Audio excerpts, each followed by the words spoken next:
National exchange company SRL এর সম্মানিত agency এবং গ্রাহকদের নিয়ে গত 23 সেপ্টেম্বর কোম্পানির রিজিওনাল ম্যানেজার সাইফুল হাওলাদারের সঞ্চালনায় ইতালির নাপোলিতে একটি সমাবেশের আয়োজন করা হয়। ইতালি থেকে মানি ট্রান্সফার কোম্পানির মাধ্যমে বাংলাদেশে রেমিটেন্স যায়, এর মধ্যে প্রায় 60% রেমিটেন্স শুধু ন্যাশনাল এক্সচেঞ্জের মাধ্যমে। সমাবেশে আগত অতিথিবৃন্দ ন্যাশনাল এক্সচেঞ্জ কোম্পানির রেমিটেন্স সেবাসমূহে সন্তুষ্টি পোষণ করে তাদের মতবাদ ব্যক্ত করেন। 12 বছরের মানি ট্রান্সফারের বিজনেসে আমি ন্যাশনাল এক্সচেঞ্জ দিয়ে মানি ট্রান্সফার শুরু করেছি। এখনো মানি ট্রান্সফার বলতে ন্যাশনাল এক্সচেঞ্জ। রাত 4টার সময় আপনি বলতে জিজ্ঞেস করেন যে আমার টাকা কোথায়, তো আমরা ইমিডিয়েট একটা ইনফরমেশন পাই টাকাটা কোথায়, কিন্তু আপনি ন্যাশনাল এক্সচেঞ্জ ছাড়া অন্যরা দিয়ে টাকা পাঠান। অনেক সময় আছে ফোন দিয়ে বলতেছে কিংবা টাকা দিয়ে বলতেছে ভাই যত টাকা আছে সব ন্যাশনাল থেকেই বা কাজ করার ক্ষেত্রে সবসময় ভালো এবং কি সুযোগ পাচ্ছি।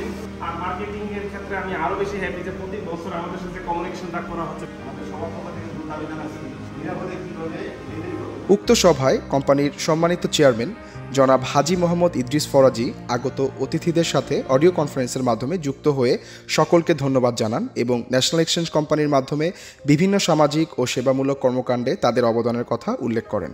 সর্বোচ্চ রেমিটেন্স প্রেরণকারী কোম্পানি হিসাবে বাংলাদেশ থেকে প্রায় 8 বছর যাবৎ প্রথম পুরস্কার অ্যাওয়ার্ড পেয়ে আসছেন। এই সম্মান, এই গৌরব আপনাদের জন্যই, আপনারা এই গৌরবের অধিকারী। এই যে বাংলাদেশে যে বন্যা হয়েছে, সেই বন্যা দুর্গত এলাকায় ন্যাশনাল এক্সচেঞ্জ কোম্পানি 10 লক্ষ টাকার ত্রাণ সামগ্রী সেখানে পাঠিয়েছে। এই সহযোগিতার ভাগিদার কিন্তু আপনারাও, কারণ আপনাদের মাধ্যমেই কিন্তু ন্যাশনাল এক্সচেঞ্জ আজকে এই অর্থ উপার্জন করছে। সেই অর্থের একটা অংশ শুধু এই নয়, প্রত্যেকটি সেবামূলক জায়গায় কিন্তু আমরা ব্যবহার করে থাকি। আমি বিশ্বাস করি যে এইটার একটা অংশীদার আপনারা হচ্ছেন, আপনারা হবেন।